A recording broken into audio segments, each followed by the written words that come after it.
各位觀眾，嗱，呢道題呢，就算你度嚟度去，都未使旨意殺到塊白棋啊，邊係死活嘅問題呢？係想揩下官子便宜啫。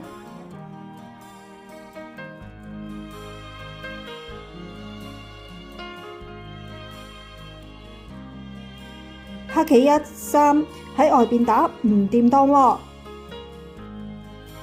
第一步就係一位打食，擒擒青咁想將白棋食咗。白2自然係提1子，黑3打，然後喺5、7班接，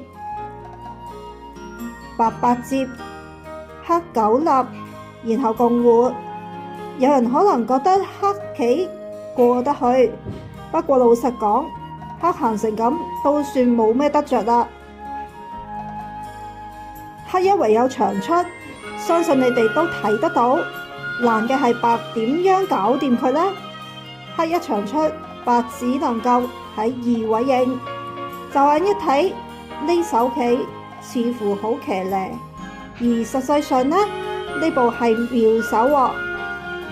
跟住黑3衝，白4打6做活，以下黑7、白8必然嘅。黑1長，白2虎，黑3打，白4接，黑5拐食，白死，咁樣反而成咗死活問題。